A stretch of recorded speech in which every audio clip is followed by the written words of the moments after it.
Hello students, welcome all of you. तो आज मैं आपको बताने वाला हूँ क्लास 8 का साइंस का chapter number 2 microorganism friends and foe. Microorganism आपको क्लियर होगा कि माइक्रो ऑर्गेनिज्म क्या होते हैं। आपने ये वर्ड सुने भी होंगे बेटा बहुत बार। माइक्रो ऑर्गेनिज्म आई थिंक पहले तो मैं दोनों पार्ट को डिवाइड करता हूँ, माइक्रो एंड ऑर्गेनिज्म।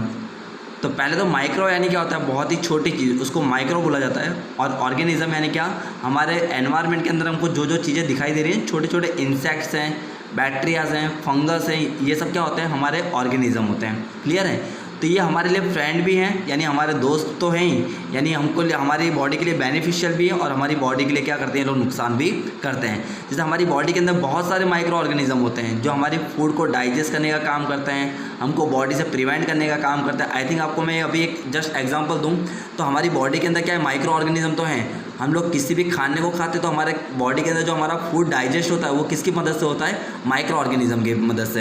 हमारे स्टमक के अंदर नंबर्स ऑफ माइक्रो ऑर्गेनिज्म होते हैं जो हमारे फूड को क्या करते हैं, डाइजेस्ट करने का काम करते हैं। अगर वो नहीं होते, जैसे कि आई थिंक आप लोगों ने देखा होगा, अपने कभी बीमार पड़ते तो हम लोग बोलते भी हैं ना, यार मेरे प्लेटलेट्स कम हो गए, यानी क्लियर। आई थिंक आप लोगों ने सुना भी होगा ऐसे वर्ड्स। ओके, तो ये सब चीज़ें किसके ऊपर डिपेंड होती है, हमारे बॉडी के माइक्रो ऑर्गेनिज्म के ऊपर। यानी समय जाते हुए क्या होता है, हमारी बॉडी के जो माइक्रो ऑर्गेनिज्म कम हो जाते हैं तो हमारी बॉडी की जो इम्यूनिटी पावर होती है वो क्या हो जाती है, कम हो जाती है। तो ये माइक्रो ऑर्गेनिज्म के बारे में हम लोग आज पढ़ने वाले हैं कि हमको ये किस तरह बेनिफिशियल होते हैं और किस तरह से हमको ये नुकसान भी पहुँचाते हैं। क्लियर है। तो ये तो आपको मालूम पड़ गया। अब आप लोगों ने माइक्रो ऑर्गेनिज्म, आपको जो फर्स्ट पैराग्राफ यहाँ पे दिया हुआ है, तो माइक्रो ऑर्गेनिज्म आपने देखा होगा हर एक सीज़न के अंदर आपको अलग अलग दिखाई देते हैं। जस्ट फॉर एग्जांपल हम लोग विंटर देखते तो बोलते हैं भाई विंटर में यार ये अगर निमोनिया बोलते हैं, हम लोग विंटर के अंदर निमोनिया ज़्यादा होने के चांसेस रहते हैं। क्लियर है। अगर समर आ गए तो समर के अंदर बोलते हैं भाई फूड पॉइजनिंग होने का ज़्यादा चांसेस है। अगर रेनी सीजन आ गए तो रेनी के अंदर बोलते हैं भाई हमारे यहाँ पे डेंगू और इस तरह के जो मॉस्किटो के काटने से मलेरिया है, ये सब जो बॉडी के अंदर हमारे क्या आ जाते हैं, डिसीज़ आ जाते हैं। तो ये सब किसके कारण हो रहा है, माइक्रो ऑर्गेनिज्म के कारण। ओके, अभी हमारी बॉडी में किस तरह फैलते हैं, किस तरह से स्प्रेड हो रहे हैं, हमको किस तरह से बचना चाहिए, उसके बारे में आपको इस चैप्टर के अंदर बताने वाला हूँ।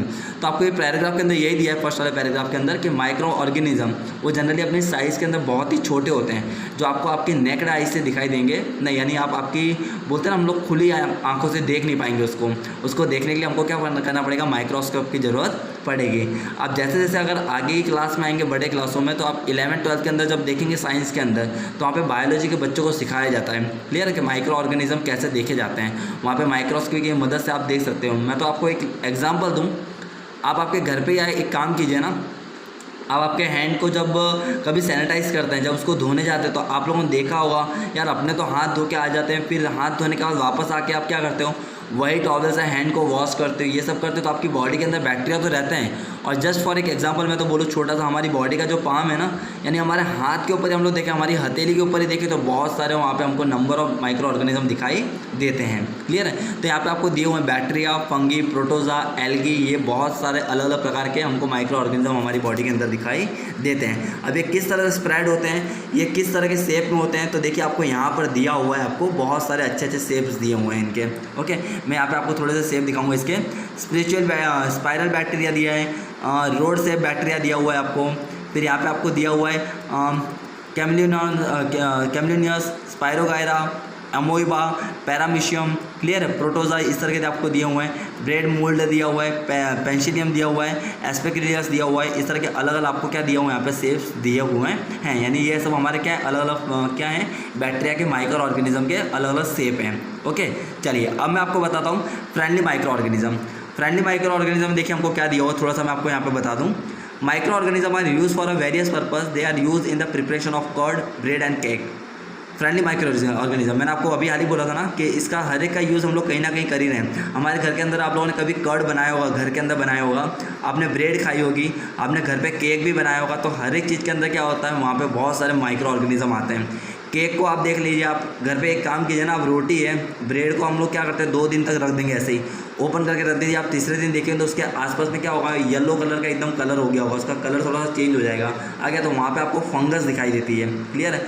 वो फंगस भी जो आती है, it is called friendly microorganism. Okay, they are also use in cleaning of the environment. For example, the organic waste, vegetable peels, remain of animal, fishes, etc. Are broken down into a harmless and usable substance by a bacteria. Recall the bacteria are also used in the preparation of medicine. In agriculture they are used to increase soil fertility. आपको ये भी चीज़ बता दूँ, इनका बहुत सारा use भी होता है। अगर आप इनको क्या करते हैं, अगर ज़मीन के अंदर डालते हैं, जैसे आई थिंक आप लोगों ने देखा हुआ, पता है आपने, मैंने तो ये देखा हुआ भी है कि एग्रीकल्चर के अंदर अपने यहाँ पे घर के अंदर हम लोग यूज़ करते हैं बटर मिल्क, छाछ का यूज़ करते हैं। जब ये छाछ ख़राब हो जाती है ना एकदम, उसको 3-4 दिन तक पड़ी रहती है, वो एकदम उसके अंदर स्मेल आने लगती है, तब हम लोग जो ह्यूमन बींग है उसको हम लोग नहीं पीते हैं। पर अगर वही एग्रीकल्चर के अंदर अगर हम लोग वो बटर मिल्क का अगर यूज़ करते हैं, तो जो भी वहाँ पर जो भी सीड्स डाले होंगे ना, और हम लोग वहाँ पे जो भी एग्रीकल्चर करेंगे वो बहुत ही अच्छी होगी।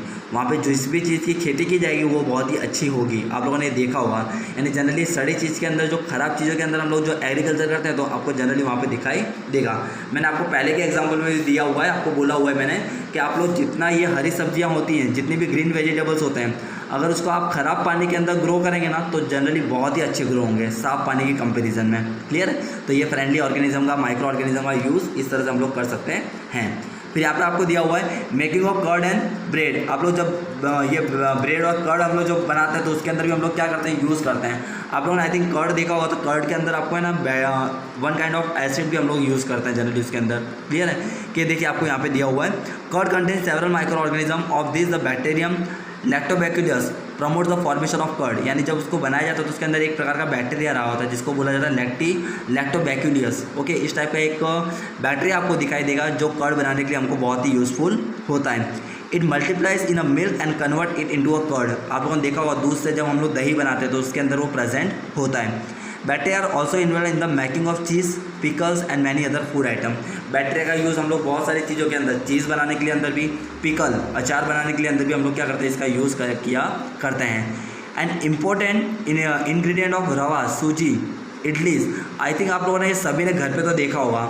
आप लोग पता है ना, हम लोग जब वो खीरू बनाते हैं, हम लोग खीरू वर्ड यूज़ करते हैं। जब कभी भी हमको इडली या डोसा बनाना तो हम लोग उसके लिए खीरू बनाते हैं। तो खीरू के अंदर आप लोगों ने देखा होगा जनरली आपको वहाँ पर क्या होता है, आप जब उसका बोलते हैं ना हम लोग खीरू बनाते हैं, उसके बाद उसको हम लोग क्या करते हैं, थोड़ी देर के लिए धूप में रखते हैं। तो धूप में रखने से क्या होता है, आई थिंक आप लोगों ने थोड़ा सा रखा हुआ तो देखना वो फूल के उसके अंदर क्या आता है, एक फ्लो आता है, उसके अंदर एक उभार आता है, उससे क्या हो जाता है, वो ज़्यादा बढ़ जाते हैं। पर जब आप उसको कभी टेस्ट करेंगे ना, तो आई थिंक आप थोड़ा सा उंगली में लेके जब आपकी टंग के ऊपर आप टेस्ट करना, तो आपको उसका टेस्ट थोड़ा सा कुछ अलग दिखाई देगा, क्योंकि उसके अंदर नंबर ऑफ बैक्टीरियाज क्या हो जाते हैं, बहुत ही ज़्यादा बढ़ जाते हैं। और वही चीज़ को क्या करते हैं, थोड़ा उसको उभारने का काम करते हैं। यानी उसके अंदर जो फ्लो आता है वो किसके कारण आता है, उसी के कारण आपको दिखाई देता है। ओके, चलिए फिर यहाँ पे आपको ये टॉपिक तो मैं आपको पहले बताना था कि वेयर डू ऑर्गेनिज्म लिव। तो मैंने ये तो आपको पहले ही बोला हुआ है, हमारी बॉडी के किसी भी पार्ट पे आपको दिखाई दे सकते हैं। जो माइक्रो ऑर्गेनिज्म होते हैं आपको आपकी पाम के अंदर, अपने हेयर के अंदर, अपने माउथ के ऊपर भी, अपने फेस के ऊपर भी नंबर ऑफ माइक्रो ऑर्गेनिज्म आते हैं। पर जब तक एक्चुअली हम लोग क्या करते हैं, उनको देखते नहीं, हम लोग किसी का प्रॉपर माइक्रोस्कोप का यूज़ करके देखेंगे नहीं, तब तक हमको कभी भी आइडिया आते नहीं हैं। क्लियर है? तो ये चीज़ आप देख सकते हैं। ओके, चलिए उसके अलावा जो मेरा यहाँ पर टॉपिक है नेक्स्ट टॉपिक में आपको बता दूं, ये आपको जो मैंने एग्जांपल दिया था कि ये जो आई थिंक हम लोग सूजी का जो बनाते हैं उसके अंदर किस तरह से हम लोग यूज़ किया करते हैं। कॉमर्शियल यूज़ में ही बता दूं तो कॉमर्शियल यूज़ यानी क्या, जो हम लोग घर के अंदर ही आई थिंक अपने जो शुगर हम लोग जो बनाते हैं। फिर आप लोगों ने बहुत सारी चीज़ें, आपने विनेगर देखा होगा, हम लोग कभी भी मैगी, चाउमीन और ये सब जो खाते हैं नूडल्स, उसके अंदर आप लोगों ने क्या करा हुआ, विनेगर का यूज़ देखा होगा। तो विनेगर के अंदर भी क्या होता है, अलग अलग टाइप के माइक्रो ऑर्गेनिज्म का यूज़ किया जाता है उसके अंदर अपने। फिर उसके अलावा आप लोगों ने बहुत सारी अल्कोहलिक आई थिंक आपने चीज़ें भी देखी होंगी, जैसे पेप्सी और ये सब भी हम लोग पीते हैं, तो उसके अंदर भी बहुत सारे number of micro organism use किए जाते हैं। क्लियर है? चलिए इसी तरह आपको यहाँ पे भी दिया हुआ है कि इसके मेडिकल यूज़ क्या होता है। तो मेडिसिनल यूज़ यानी आपको मैं बता दूं कि इसका यूज़ है ना मेडिसिन में भी किया जाता है। हम लोग आई थिंक बहुत सारी एंटीबायोटिक दवाइयाँ खाते हैं, बहुत सारी ऐसी मेडिसिन का यूज़ कर रहे हैं, वहाँ पे भी हम लोग क्या करते हैं, ये माइक्रोबायोलॉजी के जो माइक्रो ऑर्गेनिज्म होते हैं उसका हम लोग यूज़ जनरली किया करते हैं। यानी बहुत सारी ऐसी मेडिसिन अभी मार्केट में अवेलेबल है, उसके अंदर भी हम लोग क्या करते हैं, ये सभी चीज़ों का यूज़ कर रहे हैं। कि आजकल आई थिंक आपने देखा होगा कि अभी मार्केट के अंदर टीबी के लिए कोई मेडिसिन आ रही है, फिर आप लोगों ने देखा होगा मलेरिया, डेंगू, स्वाइन फ्लू, ये सब के लिए जो हमारे यहाँ पे अलग अलग मेडिसिन आती हैं, उसके अंदर भी हम लोग क्या करते हैं, ये सब माइक्रो ऑर्गेनिज्म का यूज़ करते हैं, जो हमारी बॉडी के लिए क्या होते हैं, बहुत ही बेनिफिशियल होते हैं। क्लियर? तो मेडिकल यूज़ में भी हम लोग इसका यूज़ बहुत ही ज़्यादा रेशियो में कर रहे हैं। क्लियर है? तो यहाँ पे आपको अलग अलग उसके एग्जांपल दिए हुए हैं कि आप किस तरह से इसका यूज़ कर रहे हैं। ओके, और एक लास्ट में आपको बता दूँ, increasing soil fertility. Okay, increasing soil fertility यानी सॉइल की फर्टिलिटी यानी क्या, सॉइल को क्या करना, सॉफ्ट बनाना। आपको जैसा मैंने आगे बताया कि एग्रीकल्चर के अंदर अगर आपको ज़मीन को अच्छा रखना है ना, कि ज़मीन को एकदम सॉफ्ट बनानी है, तो भी आप क्या करते हैं, माइक्रो ऑर्गेनिज्म का यूज़ करते हैं। टाइम टू टाइम क्या करा जाता है, उसके अंदर बहुत सारे नंबर ऑफ माइक्रो ऑर्गेनिज्म डाले जाते हैं। मैंने आपको पहले ही बोला है कि अगर आपको कोई चीज़ बनानी, जैसे अगर आपको ज़मीन को अच्छा रखना है, अगर ज़मीन को अच्छी रखने के लिए अगर आप उसके अंदर नंबर ऑफ बैक्टीरिया अगर डालते रहेंगे, जैसे आपको बता दूं मैं, हमारे यहाँ पे बहुत सारे अलग अलग टाइप के, नहीं गुजराती में आपने बोलते हैं छोटे छोटे इंसेक्ट्स, जैसे पेला कहेवाय છે આપણે શું કહી શકાય એને, ઈયળ ને બધું આવે છે, ईयड़, ओके, स्मॉल टाइप के जो इंसेक्ट्स होते हैं, हम लोग उनका यूज़ करके क्या करते हैं, सॉइल को ज़्यादा फर्टाइल कर सकते हैं। और अगर इनका यूज़ हम लोग ज़मीन के अंदर करते हैं फर्टाइल करने के लिए, तो उससे जो हमारी ज़मीन की जो कैपेसिटी होती है वो क्या हो जाती है, बहुत ही अच्छी हो जाती है। तो आप उसका भी यूज़ कर सकते हैं। एंड लास्ट आता है हमारा वैक्सीन। आप लोगों ने वैक्सीन देखा होगा, हमारे यहाँ पे जब बच्चे बॉर्न होते हैं तो उनको नंबर ऑफ टाइम वैक्सीन दी जाती है, 3 महीने पे, 6 महीनों पे, 9 महीने पे, इस तरह हमारे पे वैक्सीन दी जाती है। तो ये वैक्सीन एक्चुअली किसके लिए दी जाती है कि भाई नंबर ऑफ जो बैक्टीरिया मार्केट के अंदर इतने सारे अवेलेबल हैं, यानी बच्चों को कोई भी छोटी मोटी बीमारियां ना हो जाएं, ओके, वो एक टाइप का एंटीबायोटाइज होता है, ओके, यानी जिसके अंदर क्या, जब वो इंजेक्शन हमको लगाया जाता है, जब हमको वैक्सीन दी जाती है, तो उसके अंदर बहुत सारे नंबर ऑफ अलग अलग माइक्रो ऑर्गेनिज्म होते हैं, जिससे जैसे जैसे बच्चे की एज में ग्रोथ आता है, वैसे वैसे उसकी बॉडी के अंदर के जितने भी डिसीज़ होते हैं उससे उसको रिलैक्सेशन मिल सकता है। इसलिए वैक्सीन के अंदर भी हम लोग इसका यूज़ करते हैं। क्लियर है? ओके, तो आज के लेक्चर में मैं आपको इतना बता रहा हूँ। नेक्स्ट लेक्चर के अंदर इसके रिमेनिंग पॉइंट मैं आपको बताने वाला हूँ। Till then bye and take care.